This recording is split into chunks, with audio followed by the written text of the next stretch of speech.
नमो बुद्धाय दोस्तों। बुद्धा 2.0 में आपका स्वागत है। आज की इस बुद्धा मोरल स्टोरी में मन की अशांति में महात्मा बुद्ध की जीवन से जुड़ी घटनाओं को हम कहानियों के माध्यम से आप तक लाते रहते हैं।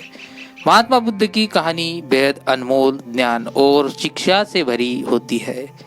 तो दोस्तों, कहानी में खो जाने से पहले आपको हम बता दें कि आप चैनल को सब्सक्राइब करके बेल आइकन प्रेस कर दीजिए।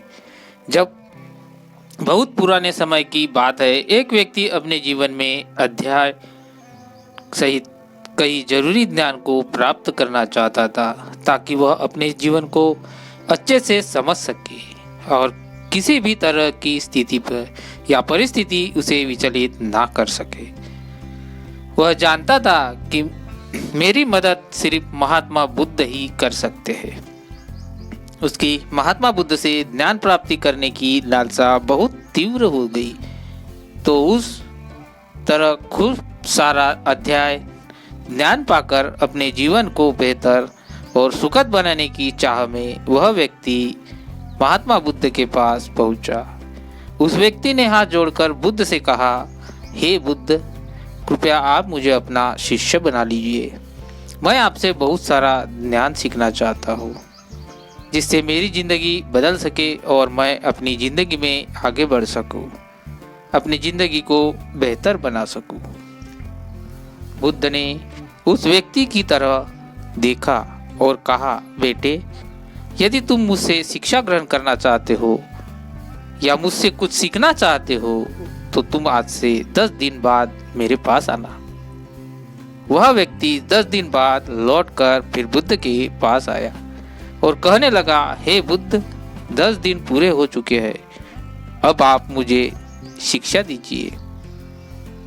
बुद्ध का फिर से यही जवाब था, यदि कुछ सीखना चाहते हो तो तुम 10 दिन बाद आओ। ऐसे ही कई महीनों तक चलता रहा। जब शिष्य उनके पास आता है, गौतम बुद्ध हर बार उसे ये बोलकर वापस भेज देते हैं कि 10 दिन बाद आना। आखिरकार शिष्य के सब्र का बांध टूट ही गया। हार मानकर इस बार शिष्य ने गौतम बुद्ध से पूछ ही लिया, हे बुद्ध, मैं जब भी 10 दिन बाद आता हूँ, आप हर बार मुझे वापस भेज देते हो। मुझे आपके ज्ञान की बहुत आवश्यकता है, कृपया मुझे शिक्षा दे, मैं सीखना चाहता हूँ। तो इस पर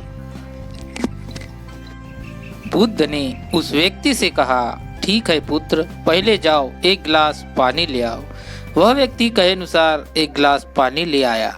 उसके बाद बुद्ध ने कहा, जाओ एक गिलास पानी और लेकर आओ। वह व्यक्ति उसके कहे अनुसार और एक गिलास पानी ले आया। अब महात्मा बुद्ध ने कहा कि पहले वाले गिलास में एक मुट्ठी डाल दो। व्यक्ति ने बिना कुछ सवाल किए वैसा ही किया जैसा बुद्ध ने कहा था।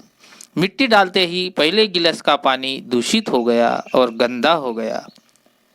अब महात्मा बुद्ध ने उस व्यक्ति से कहा कि इस पहले गिलास का पानी दूसरे गिलास में डालो।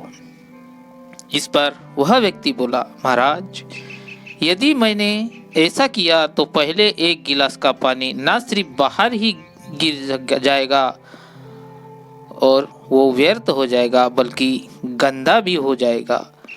पहला गिलास पहले से ही जल से भरा हुआ है, उसमें अब दूसरे गिलास का पानी भला कैसे समा सकता है। इस पर महात्मा बुद्ध मुस्कुराकर बोले, यही हम आपको समझाना चाहते हैं कि तुम अभी ज्ञान अर्जित करने योग्य नहीं हो, क्योंकि तुम्हारा मन उस भरे हुए गंदे पानी के गिलास की तरह है, पहले से ही तरह तरह के फालतू व पूरे ज्ञान से भरा पड़ा हुआ है। ऐसे तो ऐसे में मेरे द्वारा दिया ज्ञान भला तुम्हारे मन में कैसे समा सकता है। यदि मैंने ज्ञान देना शुरू किया तो वह ज्ञान न सिर्फ व्यर्थ जाएगा बल्कि स्वयं दूषित भी हो जाएगा। अंततः तुम्हें सही ज्ञान प्राप्त करने के लिए और अध्यात्म ज्ञान को समझने से पहले तुम्हें अपना मन उन गलत और नकारात्मक विचारों से खाली करना होगा जो तुम्हारे मन से भरे पड़े हैं। अध्यात्म ज्ञान को हासिल करने के लिए मन की पूरी तरह से खाली होना अनिवार्य है। यदि तुम खुद से ये बात कहते रहोगे कि तुम्हें हर बार ज्ञान है, तो तुम भी कभी कुछ नहीं सीख सकते।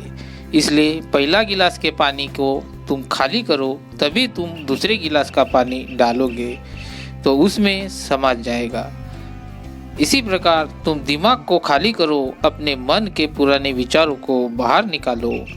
अब वह व्यक्ति बुद्ध के बातों को समझ गया और उसने पहले वाले गिलास के पानी को खाली करके नई चीज़ें सीखने का ठान लिया। दोस्तों, इस कहानी से हमें यह सीख मिलती है कि हमारा दिमाग एक पैराशूट की तरह है। पैराशूट जब तक खुलता नहीं है तब तक किसी काम का नहीं है।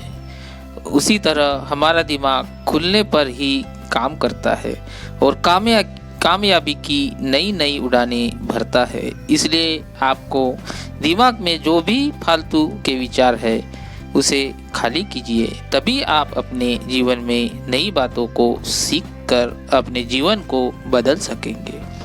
तो दोस्तों, ये कहानी आपको कैसी लगी और इस कहानी से आपको क्या सीख मिली, ये कमेंट बॉक्स में ज़रूर बताना। और अभी तक वीडियो को लाइक और चैनल को सब्सक्राइब करके बेल आइकन ऑल कर दीजिए। मिलते हैं अगले ऐसे ही ज्ञान भरे वीडियो में। तब तक के लिए आप जहाँ भी रहे खुश रहे और खुशियाँ बांटते रहे। आपका अमूल्य समय देने के लिए धन्यवाद। जय हिंद।